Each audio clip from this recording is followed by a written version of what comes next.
Good morning बच्चों। हमने गिरधारी का जीवन परिचय पढ़ना है। सबसे पहले हमने बलिदान कहानी का सारांश पढ़ा, उसके बाद हमने बलिदान कहानी की समीक्षा की। अब हम मुख्य पात्र गिरधारी का चरित्र चित्रण भी करेंगे, ठीक है। तो जैसा कि कहानी को हमने जब पढ़ाया था तभी बताया था, इस कहानी में केवल जो गिरधारी है वो मुख्य पात्र के रूप में सामने आता है। पूरी कहानी उसके आसपास ही घूमती रहती है। तो गिरधारी के चरित्र की प्रमुख विशेषताएं कौन कौन सी थी? तो बेटा सबसे पहले हम थोड़ा सा कहानी समझ लें कि प्रेमचंद ने बलिदान कहानी जो लिखी है उसमें जो गिरधारी है उसके पिता जो हरखू है शक्कर के व्यापारी थे, लेकिन परिस्थितिवश किसान बन जाते हैं। दीर्घ काल तक यानी लंबे समय तक अस्वस्थ रहते हैं और उसके बाद उनकी बीमारी में भी कुछ पैसा लगता है और बाद में उनकी मृत्यु हो जाती है।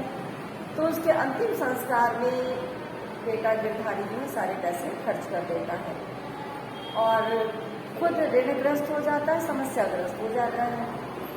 तो गिरधारी के चरित्र में क्या विशेषताएं थी? सबसे पहले तो सेवा भावना से युक्त था। पिता के प्रति उसके मन में सेवा का भाव था।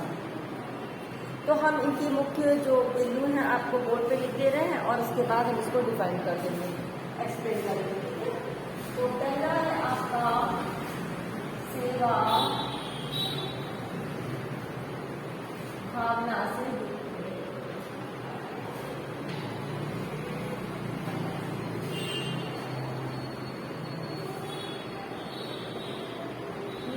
भावना से। दूसरा है आर्थिक अभाव से। आप लिखते भी चले देख करके, अभाव से।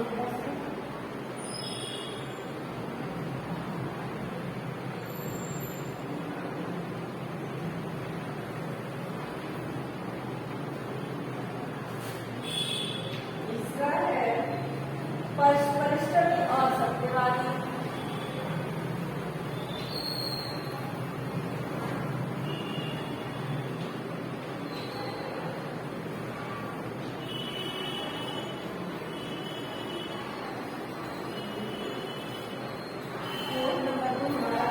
भाग्यवादी।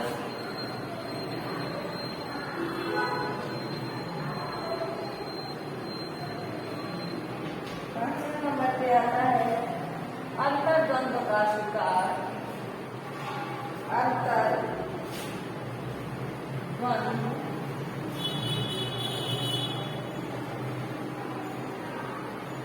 का शिकार।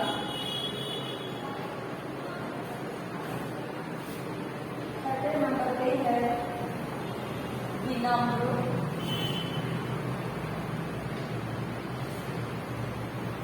साथ में क्या है? सरल हृदय।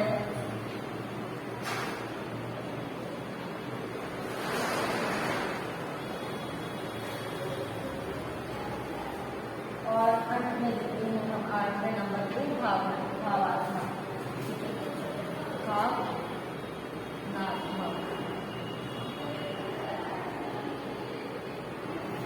ये हमने 8 इसके लिखे, आपको लिख रहे हैं 8 दिखाई तो दे रहे हैं,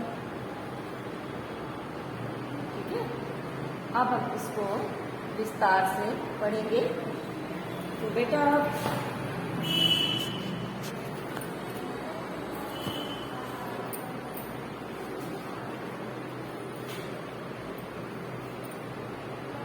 गिरधारी सेवा भावना से युक्त था।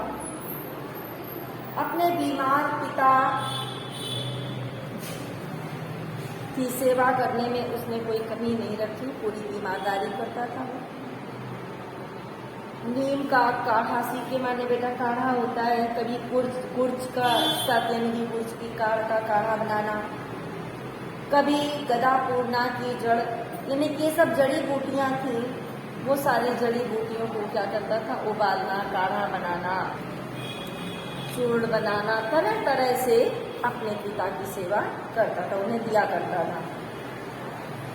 दूसरी हेडिंग हमने लिखी है आर्थिक अभाव से ग्रस्त। तो बेटा गिरधारी ने अपनी समस्त जमा पूंजी पिता की विधिवत अंत्येष्टि में लगा दी थी। अंत्येष्टि माने अंतिम क्रियाकर्म। इस कारण से उसके सामने पर्याप्त आर्थिक संकट उत्पन्न हो गया था। वह कई लोगों का कर्जदार हो गया था और गांव के लोग उससे दूर होने लगे थे, उससे कटने लगे थे। इसी कारण उसके खेत और बैल भी चले गए थे। परिश्रमी और सत्यवादी। बलिदान कहानी का मुख्य पात्र गिरधारी परिश्रमी और सत्यवादी है।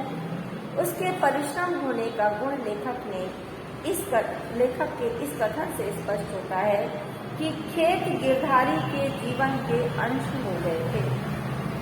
उनकी एक एक अंगुल भूमि उसके रक्त से रंगी हुई थी। उनका एक एक परमाणु उसके पसीने से तर हो गया था। इस लाइन को ब्लैक पेन से लिखेंगे। यहाँ से लेकर के जहाँ से अब हम पढ़ रहे हैं, खेत गिरधारी के जीवन के अंश हो गए थे। उनकी एक एक अंगुल भूमि उसके रक्त से रंगी हुई थी। उनका एक एक परमाणु उसके पसीने से तर हो गया था। इसको ब्लैक पेन से लिखने के बाद लिखेंगे। सत्यवादिता का गुण उसकी इस बात से स्पष्ट झलकता है कि जब वह ओंकारनाथ के पास जाता है तो कहता है कि सरकार, मेरे घर में तो इस समय रोटियों तक का ठिकाना नहीं है, इतने रुपए कहाँ से लाऊंगा। भाग्य को मानने वाला है। गिरधारी अपने पिता की अंतिम क्रियाकर्म में सारी जमा पूंजी लगा देता है। उसके सामने आर्थिक संकट जब उत्पन्न हो जाता है तो वह 2 वक्त की रोटी के लिए भी परेशान होता है। जब उसके पड़ोसी उससे कहते हैं कि तुमने अंतिम संस्कार में, अंतिम क्रिया में इतना अधिक पैसा क्यों खर्च कर दिया, तुम्हें इतना पैसा व्यर्थ में नहीं खर्च करना चाहिए था, तो वो कहता था मेरे भाग्य में जो लिखा है वह होगा। अंतर्द्वंद का शिकार। गिरधारी खेत को अपनी माँ समझता है। उससे उसका बहुत अधिक लगाव है। खेत के जाने का उसे बहुत दुख होता है।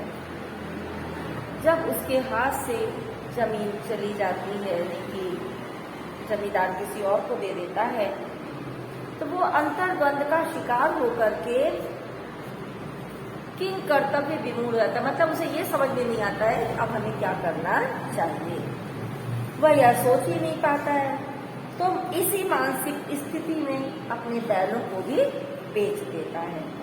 हालात से परेशान होकर के रज्जू बढ़ई के पास जाता है और कहता है, बेटा काले पेन से इसको भी लिखेंगे कि रज्जू मेरे हल भी बिगड़े हुए हैं, चलो बना दो। मतलब उसका दिमाग जो है इतना अस्थिर हो जाता है कि वो ये भूल जाता है कि अब मेरे पास ना तो खेत है ना ही बैल है। मानसिक असंतुलन उसके अंदर हावी होने लगता है। बहुत ही विनम्र है बेटा, वो विनम्र हेडिंग के अंतर्गत लिखेंगे। गिरधारी स्वाभाविक रूप से विनम्र है। विनम्रता का गुण उसकी नस नस में व्याप्त है। क्रोध उसे बिल्कुल भी छू नहीं गया है। तुलसी बनिया जब क्रोध से तकादा करना माने